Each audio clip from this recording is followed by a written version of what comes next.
Y mientras usted escuchaba en su casa el panel de análisis, don Randall Arias también lo hacía aquí en nuestro estudio y él pues tiene algo que decir sobre lo que ha escuchado hasta el momento. Yo quisiera destacar tres aspectos que mencionaron los panelistas. En primer lugar, lo que decía doña Carolina, en el sentido de que el enfoque más adecuado de ver esto es prevención de la violencia por un lado, y un poco lo que decía la magistrada Arias con respecto a la justicia restaurativa. Ciertamente la justicia penal ocupa mejores salidas, digamos, no puede ser posible que este país todo lo resuelva con penas privativas de libertad, y no solamente por hacinamiento carcelario. Aunque tuviéramos las cárceles igualmente vacías, esa no es la solución en una sociedad realmente sana. Eso por un lado. La otra parte tiene que ver con mejorar la calidad de la convivencia democrática. Indudablemente los métodos de resolución alterna a conflictos, la forma correcta de llamarlos debería ser incluso resolución pacífica de conflictos. Claro. En un país que se dice y que realmente somos pacíficos, tenemos que todavía avanzar mucho más, y bien lo señalaba usted, en donde todavía tenemos retos y déficit en materia de diálogos democráticos. Entonces me parece que eso debemos de tenerlo muy claro, porque de lo contrario, y como bien decía el magistrado Vega Robert, el enfoque a esta altura no debería ser de descongestión de lo judicial, porque al final la gente tiene derecho de asistir a la vía judicial, típicamente para sentar precedentes legales, ¿verdad?, en casos altamente complejos, y ciertamente el Poder Judicial siempre tiene que ser una vía, no solamente es un derecho constitucional, sino que es un gran logro del Estado de Derecho y de la democracia en general. Pero lo cierto del caso es que la gente, lo que deberíamos de aprender todos y todas, es que hay conflictos que ni siquiera deberían de ir a la vía litigiosa, a la vía judicial, y simplemente tener claro, como bien decía el magistrado Vega Robert, que nosotros tenemos la obligación y la responsabilidad. No puede ser que la ciudadanía sigamos siendo irresponsables de decir, tenemos un conflicto y lo llevamos al Poder Judicial, sea que esté saturado, sea que resuelva pronto o resuelva muy rápido. Esa no es una vía sostenible para que una democracia mejore la calidad de su convivencia democrática. Bien, gracias, don Randall. Entonces vemos que va más allá de un tema de costos, que es a lo que la discusión se reduce muchas veces, ¿verdad? Pero ojo que ahorra mucha plata. A pesar de eso, no es el enfoque, pero sí ahorra mucha plata las personas y el Estado. Bien. Marcela, continuamos. Muchas gracias, Natalia. Bueno, antes del corte, don Rolando estaba precisamente planteando, ¿verdad?, el tema de por qué es importante, ¿verdad?, y que es más allá de la saturación, ¿verdad?, el utilizar estos mecanismos de resolución alterna de conflictos. Nosotros podemos hacer un juego de números. Simplemente el Poder Judicial atiende procesos judiciales en virtud de los conflictos que le plantea la ciudadanía. Si atendemos más de 1 millón de conflictos al año en un país que supuestamente es muy pacífico, ¿verdad? Claro. Que somos muy amantes de la paz, con una población de menos de 5 millones de habitantes, pues empezamos un poco a quebrar ahí esas historias que nos hemos creído desde hace muchos años de que somos muy buenos y de que somos muy pacíficos. En realidad este es un país que tiene niveles de conflictividad sumamente elevados para la cantidad de personas que habitamos en el territorio nacional. Entonces, a mí no me gusta hablar de resolución alterna de conflictos en términos de descongestionamiento de lo judicial, porque me parece que el tema va efectivamente mucho más allá. Va mucho más allá porque si hemos logrado en 10 años aportarle al descongestionamiento judicial 55,000 asuntos resueltos a través de estos mecanismos, en realidad 55,000 para la cantidad de procesos que ingresan a la corriente judicial, es significativamente, en términos porcentuales, poco. Sí. Pero lo que hay que ver no es el tema cuantitativo, sino más bien el tema cualitativo. Es decir, cómo realmente este país puede ir cambiando esa cultura de las personas, para lo cual incluso nosotros desde el 2004 impulsamos con el Ministerio de Educación Pública un programa a nivel nacional que se llamaba Hacia una cultura de paz, Educando para la Paz, que nos ha costado mucho poder, a pesar de que tenemos un convenio de cooperación interinstitucional, nos ha costado mucho con el Ministerio tratar de impulsar la creación de los centros estudiantiles de mediación en escuelas y colegios para generar en niños, en niñas, en adolescentes las herramientas necesarias para que ellos aprendan desde las etapas tempranas de la vida a manejar sus conflictos y no vayan necesariamente donde el director o la directora del colegio o donde el maestro o la profesora a que les resuelvan todos los problemas que tienen dentro del aula y fuera del aula en el centro educativo. Entonces, ese es un tema país. Yo creo que lo que hace falta, y con esto termino, es generar una política pública en este tema. Yo tengo 10 años de estar trabajando desde el Poder Judicial y me parece que todavía hace falta una política pública que permita unir grandes esfuerzos que están de alguna forma dispersos en diferentes instituciones. Claro, el horizonte es generar cultura de paz, ¿verdad? Que en realidad las personas puedan manejar el conflicto, no ver el conflicto solo como algo negativo que tiene que ir a los tribunales, sino que el conflicto como algo que pasa en la sociedad y que tenemos que aprender a solucionarlo de una manera digamos, adecuada, y que si no podemos trascender, pues que entonces busquemos la ayuda. En ese sentido, tal vez en Dinarac hay algunos elementos. ¿Se dan acuerdos de mayor calidad?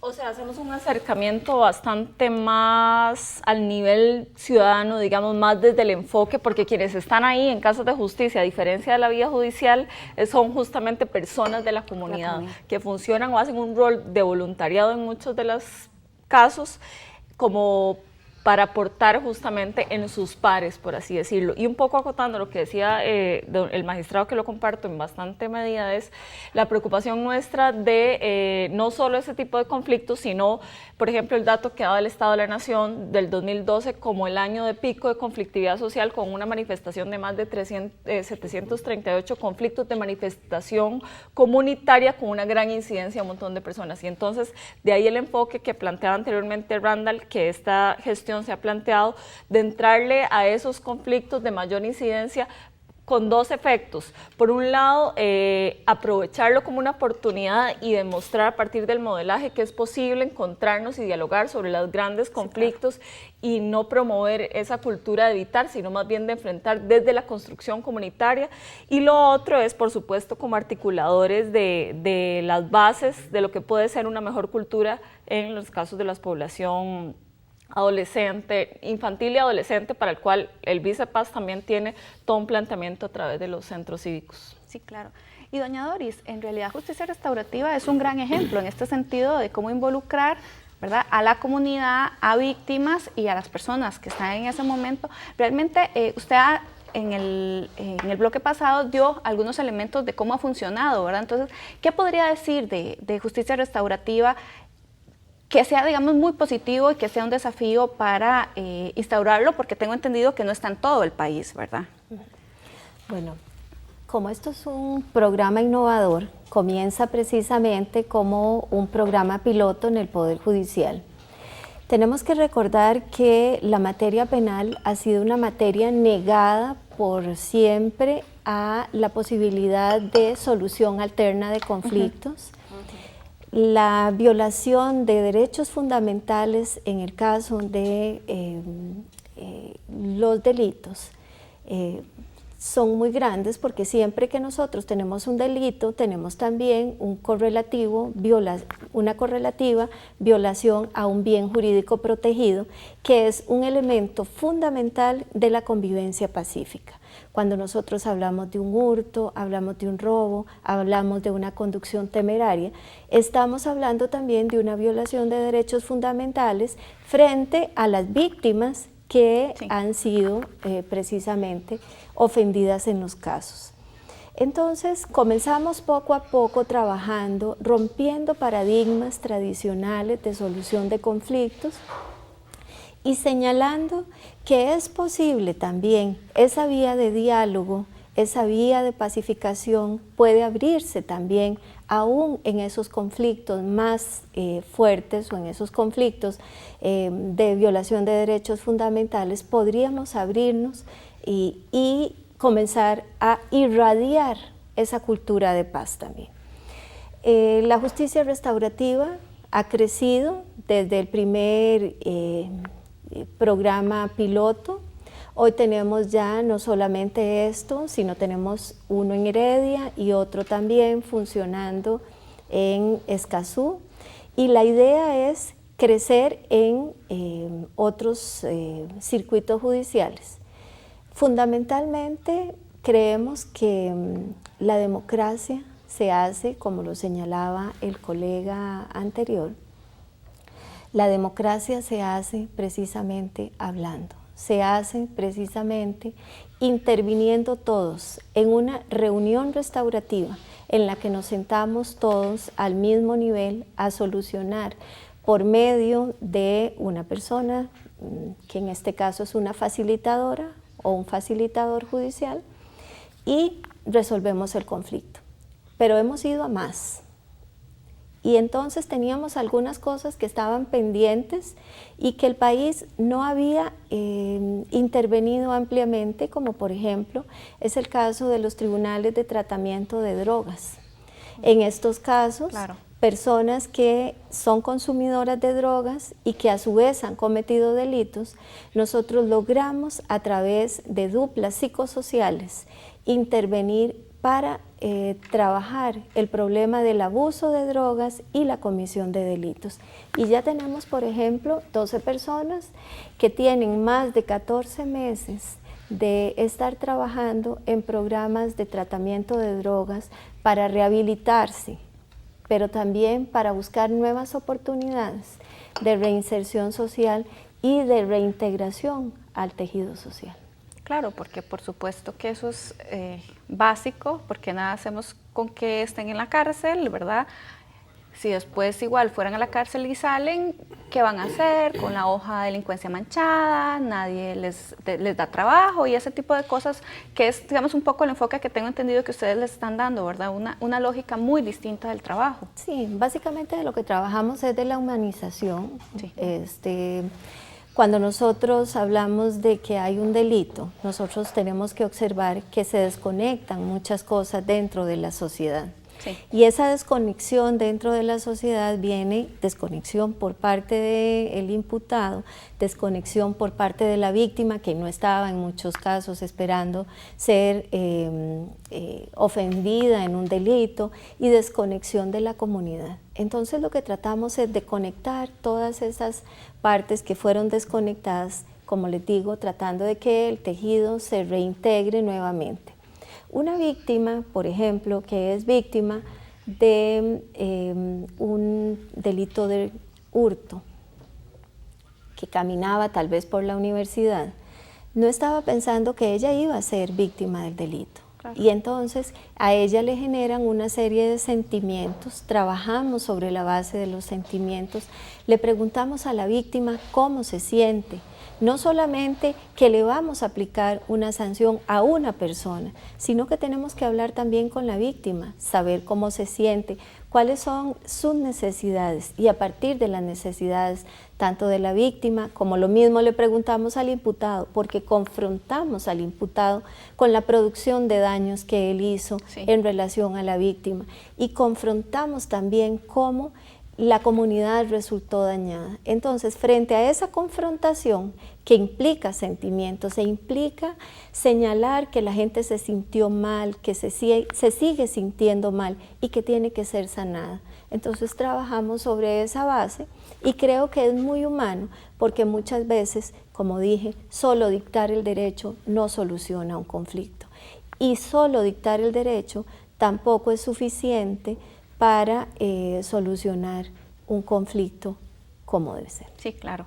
Tal vez en ese marco, tanto en justicia restaurativa y en el centro de conciliación, tal vez para mí como ciudadana, ir a esos espacios implica que, bueno, que si una persona no va a cumplir con el acuerdo, va a haber una obligatoriedad de parte de los tribunales, ¿verdad? Pero tal vez sería importante, doña Carolina, que usted explique cómo funciona en ese sentido las casas de justicia, cuál es el nivel de obligatoriedad, porque también no es necesario ir solo, ¿verdad?, al Poder Judicial, también podríamos ir a los espacios que están conformados para esto. Nosotros le apostamos más al compromiso de las partes, como las partes, al igual que en el caso de don Rolando, pues asumen el conflicto como suyo, lo mismo el acuerdo, pues que ellas se encarguen un poco de darle seguimiento. Y si hay una ruptura después de ese compromiso de las partes, siempre se le abre la posibilidad de volver a retomar el asunto y hacer una invitación más desde la humanización realmente, a retomarlo en el capítulo que estaba, por así decirlo, y revisar el porqué del cumplimiento, de acompañar a las partes en la posibilidad de seguir construyendo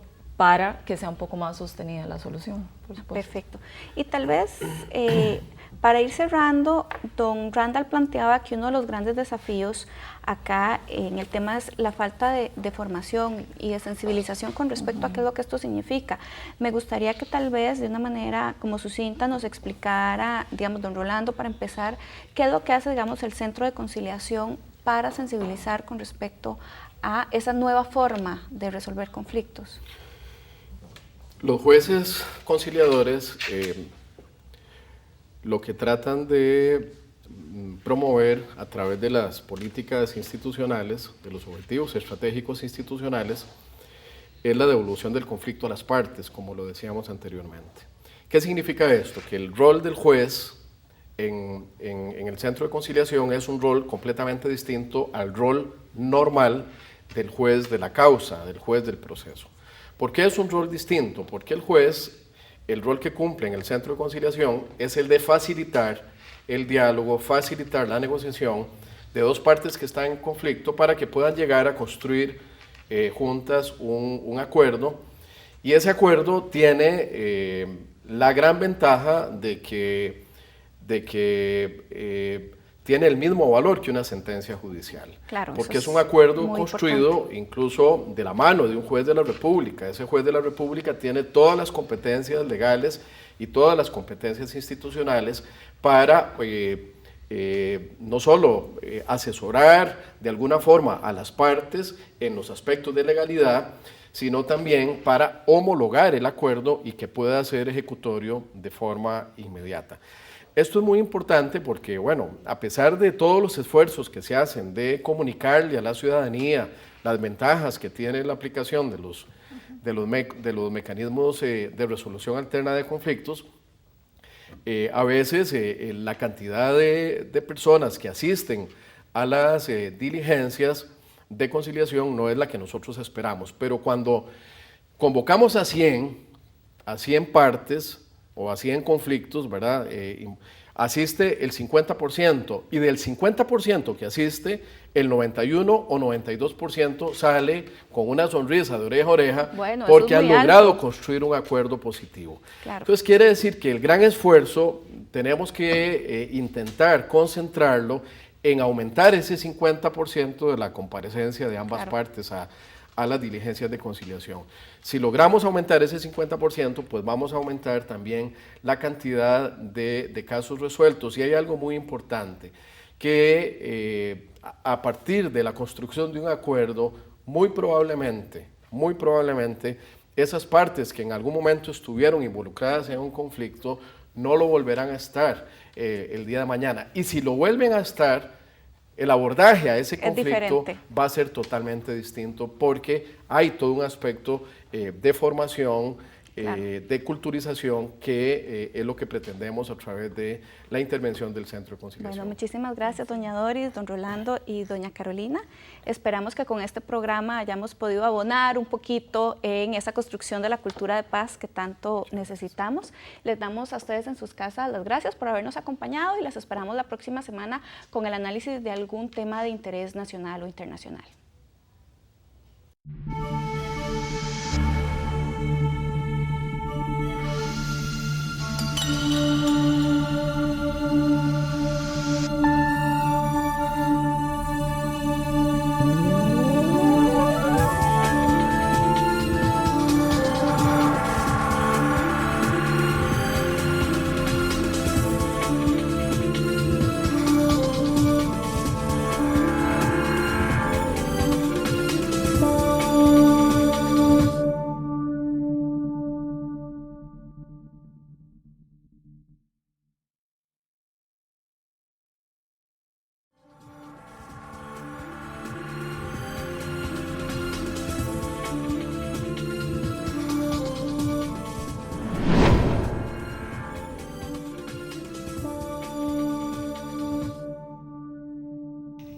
Regresamos a Sobre la Mesa. Hoy estamos analizando el tema de la resolución alterna de conflictos.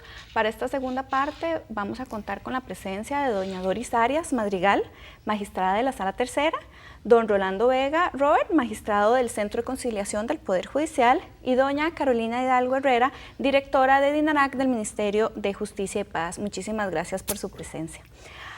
En la primera parte, don Randall Arias planteaba que, bueno, que los mecanismos de resolución alterna de conflictos también han surgido como una respuesta al colapso que se ha planteado, ¿verdad?, o que se ha generado en los diferentes sistemas judiciales. En ese sentido, don Rolando, ¿usted nos podría explicar un poco, es en esa lógica que surge el Centro de Conciliación del Poder Judicial?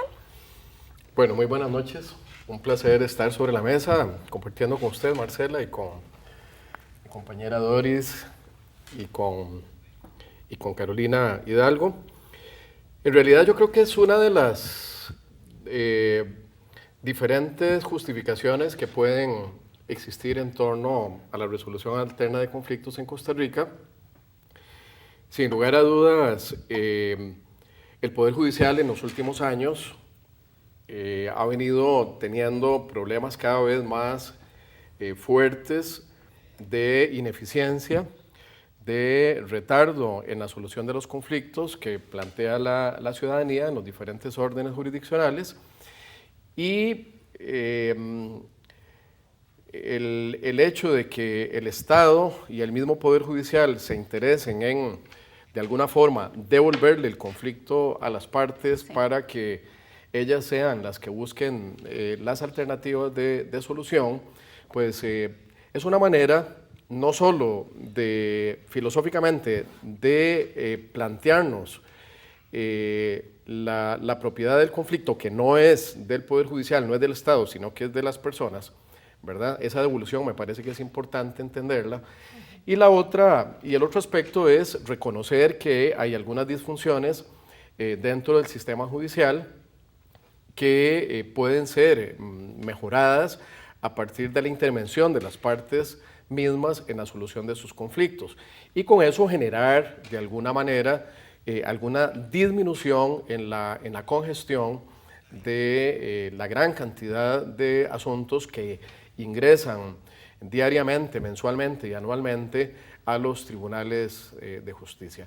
Pero yo diría que son un conjunto de factores los que motivan la incursión de Costa Rica por allá en la década de los años 90 en el tema de resolución alterna de conflictos, y no es únicamente las disfunciones que tiene el Poder Judicial en el retardo de la justicia. Sí. Doña Doris, sería interesante que nos explicara cómo se inserta el tema de justicia restaurativa dentro, ¿verdad?, de la resolución alterna de conflictos, porque esto es importante, ¿verdad?, también para que el Poder Judicial, ¿verdad?, esté invirtiendo en estos elementos. Bueno, buenas noches, y quisiera señalar que ya introdujo don Rolando alguna parte de la importancia de visualizar algunos elementos que no se habían observado con tanta atención hasta ahora. La justicia restaurativa está trabajando sobre todo en materia penal, y lo que estamos visualizando es la necesidad de que las víctimas participen en la solución de conflictos, pero también que la comunidad, que es donde se produce precisamente el conflicto, había estado muy ajena a la solución. Siempre se decía, el juez dicta el derecho, tiene la jurisdicción, pero ¿qué pasaba con esa solución de conflictos que quedaba siempre muy lejana al ciudadano, a la ciudadana? Nosotros introducimos la posibilidad de que las víctimas participen, así lo establece nuestra legislación, pero también la posibilidad de que la comunidad, que es fuente de la creación de los mismos delitos, tenga una participación, porque partimos de que el delito causa un daño a la víctima, causa un daño a la comunidad y también causa un daño al imputado. La forma de solucionar el conflicto ahora entonces involucra a la comunidad, de tal suerte que la comunidad no solamente participa en la solución del conflicto, sino también es destinataria de recibir beneficios de esa solución de conflictos. Entonces, la solución va a ser no solamente mandar a la gente a la cárcel, ya no solo cárcel, sino poder aplicar institutos alternativos como la suspensión del proceso a prueba, como la conciliación, como la reparación, y la posibilidad de que todas las personas trabajen con trabajo comunitario, de tal suerte que la comunidad va a recibir esos beneficios. Al punto que en este momento, luego de 2 años de desarrollo de este programa, tenemos más de 30.000 horas de servicio comunitario, de tal suerte que no solamente ellos no fueron a la cárcel generando altos índices de hacinamiento, sino también que en una forma positiva se resolvió el conflicto y además la comunidad se vio beneficiada con estas 30.000 horas de trabajo comunitario que se dieron a la comunidad misma. Claro, tal vez ahí sería interesante también que nos explique por qué este cambio, ¿verdad? Porque en la ciudadanía, a veces la ciudadanía lo que piensa es, bueno, si cometió un delito, que vaya para la cárcel. Esa es como la única solución que nos ha brindado, ¿verdad?, los medios de comunicación y un poco este populismo punitivo que se ha planteado, ¿verdad? Y que también, ¿por qué?, ¿verdad?, ser parte de la solución como comunidad, porque no es que una persona que cometió un delito lo hace sola, ¿verdad?, sino tiene todo un contexto. Entonces, ¿cómo es que ustedes están haciendo esa relación con la comunidad para que la comunidad no sienta que es que el delincuente que me ofendió ahora puede volver a cometer otra falta o algo por el estilo? Bueno, esto se hizo en coordinación con el Ministerio Público, que estableció una política de investigación y estableció en unas circulares en qué clase de delitos podría darse esto. Entonces, se generan estrategias diferenciadas según los delitos. Por ejemplo, el crimen organizado debe trabajarse de una determinada forma porque se trata de delincuencia grave. Sí. Pero si nosotros observamos otras clases de delincuencia como hurtos, como conducciones temerarias, como lesiones culposas, pensamos que hay posibilidades distintas de solucionar los conflictos y por eso hablamos de estrategias diferenciadas.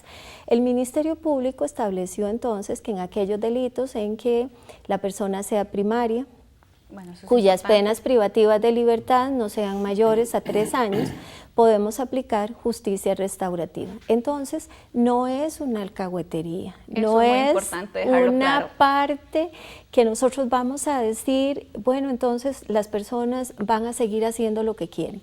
La justicia restaurativa se basa en alto apoyo y alto control. ¿Esto qué quiere decir? Quiere decir que nosotros le vamos a dar una suspensión del proceso a prueba a una persona, pero esta persona va a tener un alto apoyo porque va a estar en la comunidad, vamos a estarlo monitoreando un día sí y otro también, pero también va a tener un alto control. Si no llega al cumplimiento de la sanción, nosotros lo retiramos del programa. ¿Qué ha sido la falla mayor que ha tenido, digamos, otras formas de seguimiento que ha hecho generalmente Adaptación Social, donde no tenían este alto control por la falta de funcionarios para el seguimiento? Ahora, es importante señalar cómo recibió la comunidad esto. Sí. En principio nosotros pensábamos que las mayores resistencias las íbamos a encontrar en la víctima y en la comunidad.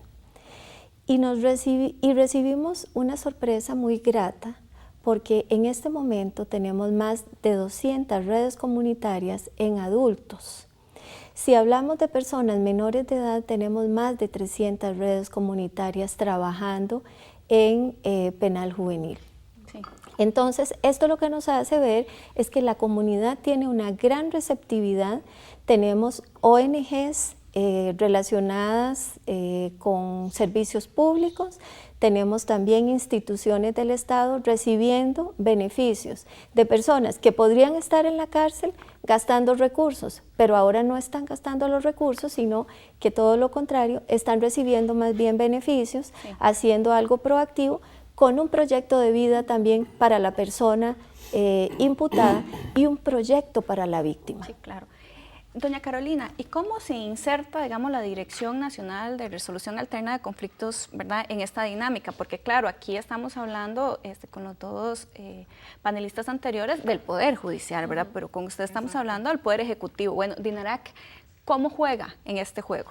Es un poco la apuesta del Viceministerio de Paz dentro de Justicia, de apostarle un poco a la cultura de paz y a darle una alternativa a las comunidades y a las personas que no han llegado a la instancia judicial, pero que tienen esta necesidad de encontrar un espacio para resolver sus temas, tanto comunitarios como personales o intrafamiliares. A partir de los datos que del Observatorio de la Violencia se han generado del mismo Viceministerio de Paz, se puede comprobar que una de las mayores causas de homicidios en el país son las relaciones interpersonales. Y entonces nosotros, como tenemos el mandato de trabajar la prevención de la violencia a través de la cultura de paz, pensamos que definitivamente el diálogo en casas de justicia es una forma de atender en ese momento y en esa escala pues estas dificultades que la ciudadanía enfrenta. ¿Y cuáles son los temas que ustedes trabajan y cuáles no, verdad? Y ahora ahora pasamos también con ustedes, porque no todo se puede conciliar, ¿verdad? No todos los temas pueden ir a las casas de justicia, no todo se puede ir al arbitraje. ¿Qué es específicamente con lo que se puede trabajar? Le apostamos sobre todo a los temas comunitarios de convivencia ciudadana, digamos, esa es la elección en el mandato que nosotros tenemos. Sin embargo, la variabilidad es bastante y el ámbito, según la norma, es bastante amplio. En realidad vemos prácticamente todos los temas menos lo penal, y intentamos hacer ese abordaje en esa línea. Sí. Don Rolando, en el Centro de Conciliación se ven todos los temas. ¿Qué temas se pueden llevar al centro? Bueno, vamos a ver, el Centro de Conciliación del Poder Judicial es una instancia conformada por jueces y juezas conciliadoras. Tiene 10 sedes en todo el país y lo conforman 12 personas que pueden realizar conciliaciones dentro de los procesos judiciales que ya están en marcha, que ya están instaurados en los diferentes juzgados o tribunales, y también pueden realizar un tipo de intervención prejudicial. Esto me parece que es muy importante porque el conflicto, independientemente del tipo que sea, sí, entre más temprano pueda ser abordado, mayores posibilidades de solución encontramos. Esto porque a medida en que el conflicto va madurando y las partes empiezan a pelear más, a sacar más armas o más herramientas para tratar de velar por sus propios intereses y para perjudicar a la parte contraria, entonces va generando un nivel de adversalidad mayor, y eso hace que el conflicto sea un poco más difícil. El Centro de Conciliación del Poder Judicial atiende principalmente casos penales, sí, muchas contravenciones que son digamos, tipos penales menores. En materia de familia, pensiones alimentarias es una materia muy importante, regímenes de visitas en conflictos familiares de papás y mamás, en materia agraria, en materia de tránsito, incluso hasta con instancias administrativas, con la dirección de notariado, conflictos entre notarios y clientes. Cuando estaba en el Poder Judicial se atendieron bastante cantidad de procesos. En estos años que el centro tiene de estar funcionando, se han atendido más de 55,000 casos. Esto nos hace plantear, ¿verdad?, el tema de si realmente los mecanismos RAC han sido muy significativos o no para desahogar el congestionamiento del Poder Judicial. Tal vez nos podemos quedar con esa idea. Esa es la gran interrogante. Claro, y cuando regresamos, entonces continuamos con esto, vamos a una pausa y ya regresamos en Sobre la Mesa.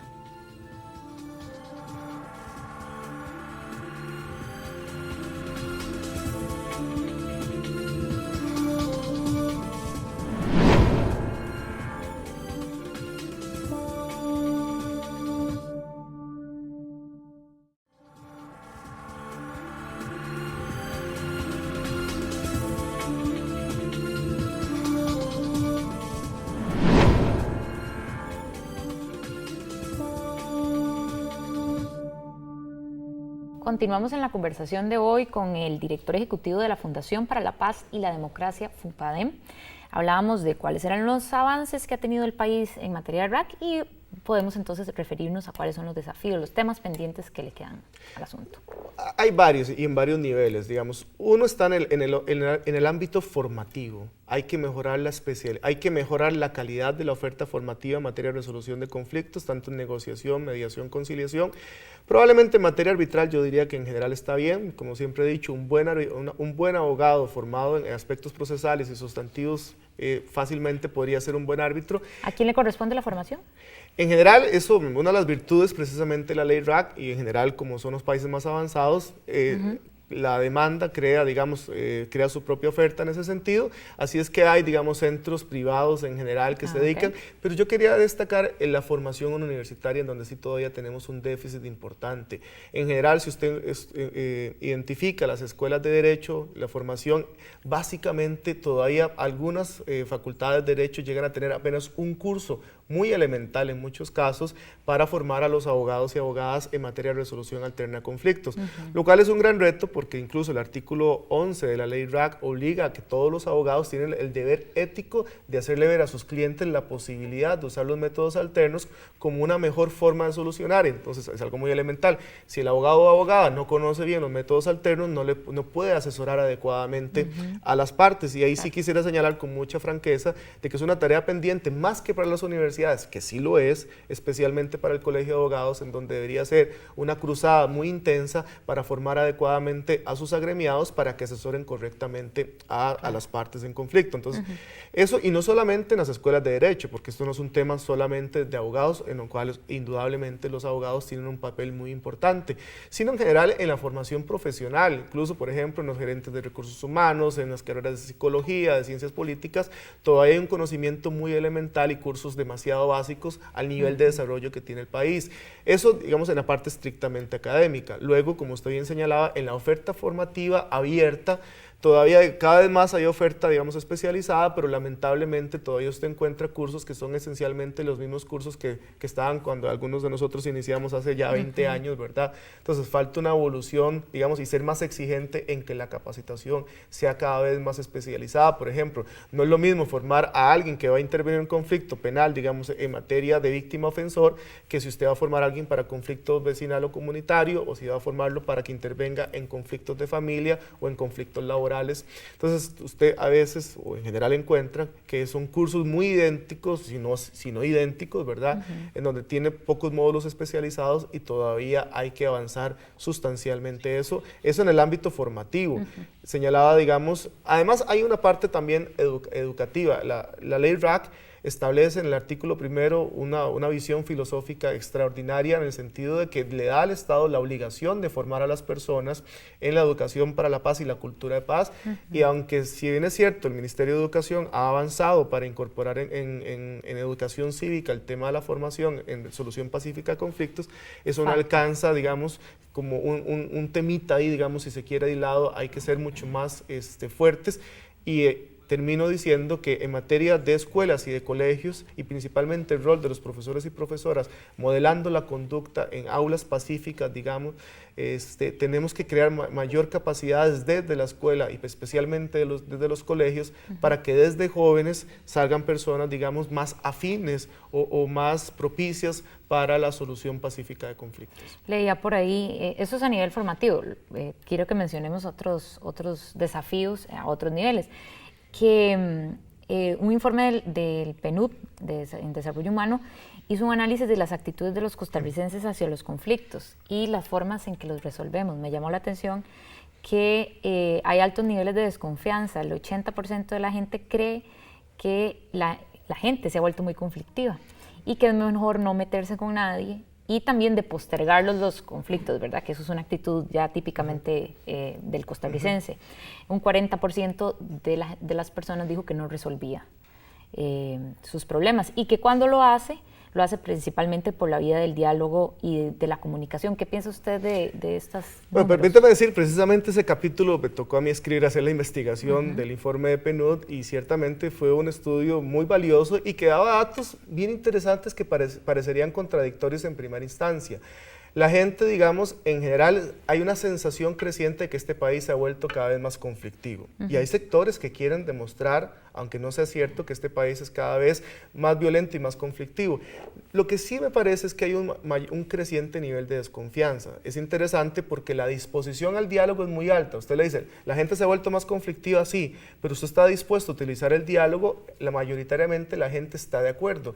Es contradictorio. Suena contradictorio. A mí lo que me parece es que no hay espacios en donde dialogar. Es decir, si usted está en situación de conflicto, pero no por supuesto, sabe que tiene que dialogar, pero no hay ese espacio que le ofrezca en general, digamos, las comunidades, el Estado en general, en donde usted tenga un lugar adecuado, porque es que el diálogo no solamente tener las ganas de dialogar, usted ocupa condiciones físicas incluso para poder realizar un diálogo constructivo, pero además que ojalá exista una persona especializada que le ayude a usted, que facilite ese diálogo, y esa de hecho es la hipótesis que yo señalo en ese estudio precisamente, que es donde demuestra que la oferta de servicios especializados de resolución de conflictos, principalmente por parte del Estado, ha sido deficiente o no ha sido lo suficiente. Entonces, aunque la gente tenga la voluntad y la disposición, siente que no tiene lugar. Y además, la parte formativa. La gente, al 40%, lo que hace es evitar o evadir el problema y no tiene la capacidad, si se quiere, de poder enfrentarlo adecuadamente por la vía del diálogo para satisfacer sus intereses. ¿Y le parece que eso sea por una cuestión de desconocimiento de la gente, porque no se ha dado a conocer lo suficiente,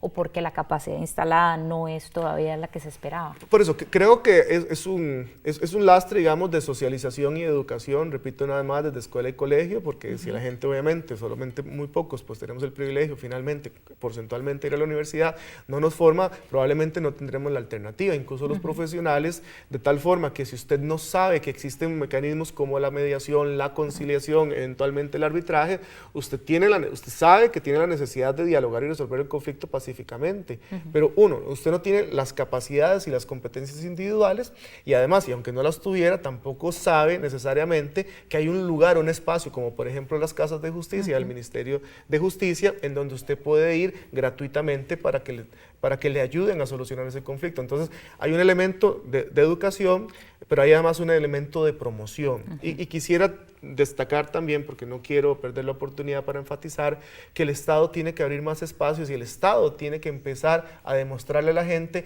que en el diseño, ejecución y evaluación de las políticas públicas puede realmente generar espacios de participación y utilizar mecanismos de solución alterna de conflictos para que las decisiones sean cada vez de mayor calidad y de mayor sostenibilidad.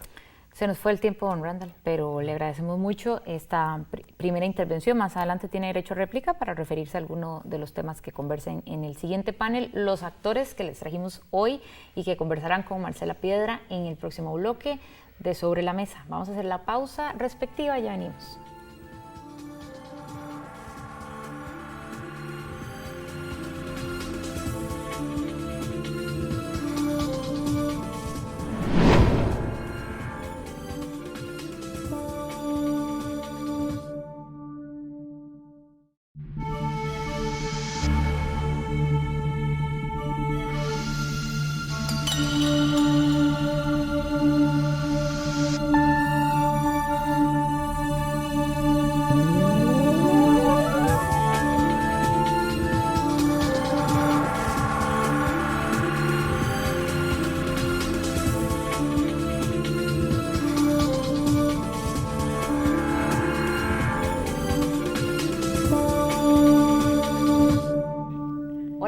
Muchas gracias por acompañarnos una semana más en Sobre la Mesa. Uno de los últimos programas del año lo hemos querido dedicar a hablar sobre los distintos mecanismos que tiene la sociedad costarricense para resolver conflictos sin pasar necesariamente por la vía judicial. Eso es lo que se conoce como resolución alterna de conflictos y es el tema que colocamos hoy sobre la mesa. Hola Marcela. Hola Natalia, efectivamente se han creado diferentes instancias, tanto en el Ministerio de Justicia y Paz, así como en el mismo Poder Judicial, y por eso hoy contamos con la presencia en una primera parte de la entrevista de don Randall Arias, director ejecutivo de FUNPADEN, doña Doris Arias, magistrada de la Sala Tercera, don Rolando Vega Robert, magistrado del Centro de Conciliación del Poder Judicial, y doña Carolina Hidalgo Herrera, directora de DINARAC del Ministerio de Justicia y Paz. Resolución alterna de conflictos es el tema del que hemos querido conversar en uno de los últimos programas del año de Sobre la Mesa. Y si usted ha seguido nuestro formato tradicional, nuestro programa en su formato tradicional, siempre tenemos una primera parte con una entrevista con un actor del tema en cuestión y después un análisis con personas que están involucradas en el estudio de dicho tema. Pues hoy lo vamos a hacer al revés. Vamos a tener primero la parte más analítica y luego vamos a tener a los actores conversando con mi compañera Marcela Piedra. Y sin más, entonces paso a presentar a nuestro invitado de hoy, él es Randall Arias, director ejecutivo de la Fundación para la Paz y la Democracia, FUNPADEM. Y le damos la bienvenida Sobre la Mesa. ¿Qué tal? ¿Cómo está? Muy bien, gracias. Vamos por lo básico. ¿Qué se entiende por RAC, Resolución Alterna de Conflictos? En realidad es un movimiento que inicia hace más o menos unas 4 o 5 décadas, en donde ante la evidencia, dos evidencias. Uno, la necesidad de enfrentar adecuadamente la conflictividad y en segundo lugar, en parte de la conciencia de que en general los sistemas de justicia tienen importantes limitaciones, principalmente por un colapso importante en el uso que tiene, digamos, que hace la ciudadanía de estos medios tradicionales, digamos, históricos, litigiosos, adversariales para resolver los conflictos. Entonces se identifica que hay formas alternas a la justicia ordinaria, a la jurisdicción, a los tribunales, por medio de los cuales las personas de forma directa, ellas mismas tienen la capacidad y la posibilidad de construir sus propios acuerdos, entendiendo que esos acuerdos van a ser de mayor calidad. Es decir, que en la medida en que las personas directamente involucradas en el conflicto tomen el poder y el control sobre esa decisión, sobre esa resolución del conflicto, su solución va a ser más sostenible, va a ser más rápida, va a tener mejores resultados que si fueran y optaran por la vía judicial, incluso por más eficiente que sea cualquier sistema judicial, ya de por sí va a tomar tiempo. En cambio, por medio de estos mecanismos, que son mecanismos típicamente extrajudiciales, les permite a las partes un espacio de diálogo pacífico para solucionar sus controversias. En esa misma dirección, ¿cuáles serían los principales métodos de RAC y en qué se diferencian de la justicia, de los métodos tradicionales? Claro. En general, digamos, hay 3 grandes tipos. El básico y el más elemental es la negociación, en donde las partes de forma directa, por ejemplo, si usted y yo tuviésemos un conflicto y decidimos de forma directa tratar de solucionarlo sin que haya un tercero, una persona ajena y nos ayude, eso se llama negociación, que es, digamos, muy conocida. Pero si por algún motivo usted y yo consideramos, por ejemplo, que el conflicto se nos hace muy difícil o hemos roto la comunicación o tenemos alguna escalada importante del conflicto, podemos decidir buscar un tercero imparcial, una persona ajena a nosotros para que nos ayude. Esa persona puede tener 2 funciones grandes. Puede solamente ayudarnos a mejorar la comunicación y acercarnos, pero no decidir, en cuyo caso sería un mediador o un conciliador. Es un tercero imparcial que ayuda a las partes a ponerse de acuerdo, pero que no decide. Y luego está el típico, que es el arbitraje. Es un tercero imparcial, que puede ser una persona o 3, un tribunal arbitral, en donde también es tercero imparcial, es ajeno a la disputa, pero que tiene el poder. Nosotros le daríamos el poder para decidir. Decimos, usted, tribunal arbitral, toma la decisión en nombre de nosotros y díganos cómo resolver este conflicto. Son los 3 típicos métodos, repito: negociación, mediación o conciliación y el arbitraje. ¿Cuáles son los casos en los que se utiliza la resolución alterna de conflictos más frecuentemente en Costa Rica? Hay 2 formas de verlo, digamos. La posibilidad de usarlo es muy amplia. Entonces, aquí en Costa Rica, del año 97, tenemos la Ley de Resolución Alterna de Conflictos y Promoción de la Paz Social 7727, de diciembre del 97, que permite un uso muy, pero muy amplio de los métodos alternos de resolución de conflictos. Es una ley en general muy avanzada y con muchas virtudes, como toda ley no es perfecta, y permite un amplio espectro de uso. Ahora, de hecho, es importante destacar que el Viceministerio de Paz, por medio de la Dirección Nacional de Resolución Alterna de Conflictos, tiene una visión mucho más amplia y quiere ampliar el uso de estos mecanismos de parte del Estado, en donde a veces el Estado es parte en el conflicto, es facilitador o a veces generador de los conflictos.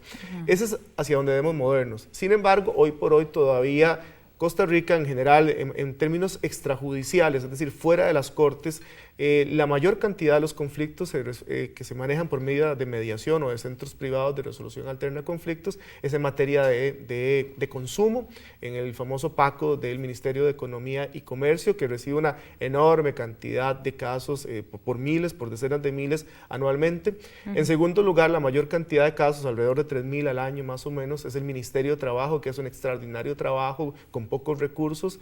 En materia laboral, tanto conflictos, digamos, cuando a alguien lo despiden y no le pagan todas las prestaciones, y un poco menos en colectivos. Y en tercer lugar, digamos, hay conflictos comunitarios o vecinales que resuelve, o que maneja, que media el programa Casas de Justicia del del Viceministerio de Paz, que es un programa muy exitoso, que es un programa gratuito en donde las personas de la comunidad, aquellas que nos están viendo, tienen toda la posibilidad de ir de forma, repito, gratuita en cada vez mayor cantidad de cantones en el país a resolver esos conflictos. Luego están conflictos de familia, temas de inquilinarios también que se pueden ver entre las casas de justicia. Es decir, cada vez más hay una variedad, por ejemplo, en materia de la propiedad del Colegio Federado, materia de conflictos derivados de materia de la construcción, perdón, que el Colegio Federal de Ingenieros y Arquitectos tiene un centro muy especializado, y así en general muchas cámaras empresariales han optado y con mucha visión por crear centros privados que son para que la gente tenga posibilidades de mayor especialización, y ese es, digamos, uno de los retos importantes, de que cada vez hayan servicios más especializados y superar, digamos, una etapa primigenia, si se quiere, digamos, básica, en donde hay una oferta muy general, y cada vez movernos hacia experiencias mucho más avanzadas de uso mucho más especializado. Eso quería que nos refiriéramos. Usted menciona de que ha habido un viraje, o si se quiere, una amplitud del ojo con el que se está mirando esto. ¿Hacia dónde se debería caminar, avanzar en el tema de RAC? Reitero lo que dije anteriormente. El mayor déficit, vea que en general lo primero que hay que decir es que Costa Rica ha avanzado mucho, y eso es importante señalarlo, ¿verdad? Tal vez mencionemos los avances y después del corte mencionamos lo que haría falta. Así es. Comparativamente con respecto a la región, digamos, los países que llegaron más temprano en el movimiento, típicamente Argentina y Colombia, Colombia desde la Constitución del año 91, Argentina en general, que son dos países líderes en la región, igual Perú más o menos, pero Costa Rica en la región, digamos, después de estos dos grandes países más avanzados en el tema, Costa Rica probablemente está en el tercer o cuarto lugar de desarrollo histórico del tema y especialización. Con respecto a Centroamérica, sin lugar a dudas, tenemos un importante avance. Tenemos un marco institucional interesante, digamos, suficientemente relevante. Repito, una ley RAC que permite una apertura importante y un principio de libertad para mediar y para utilizar la mediación, lo cual es una virtud y no inhibe, digamos, el desarrollo. Luego, la Dirección Nacional RAC, creada, digamos, que depende del Viceministerio de Paz, que es no solamente controla y regula los centros privados en su autorización y sus estándares de calidad para que funcionen, digamos, al más alto nivel posible, sino que en general poco a poco, y obviamente reconocer el papel del Poder Judicial, que lo he omitido, y en ese sentido reconozco que ha sido injusto, porque la característica en Costa Rica y uno del aspecto fundamental por el cual ha habido tanta avance y tanta legitimidad es porque fue el mismo Poder Judicial desde el año 93-94 el que decide lanzar esta opción adicional a la ciudadanía para resolver sus conflictos. Y también el Poder Judicial hay importantes avances con un programa original de jueces conciliadores y luego con la creación de centros de conciliación dentro de la misma Corte. Esos son en general los avances, y creo que en general hemos hecho las cosas bastante bien. Quedémonos con eso, y en el próximo bloque entonces venimos a contar cuáles son los desafíos que enfrenta el tema de RAC en nuestro país. Estamos en Sobre la Mesa, vamos a hacer un corte y ya regresamos.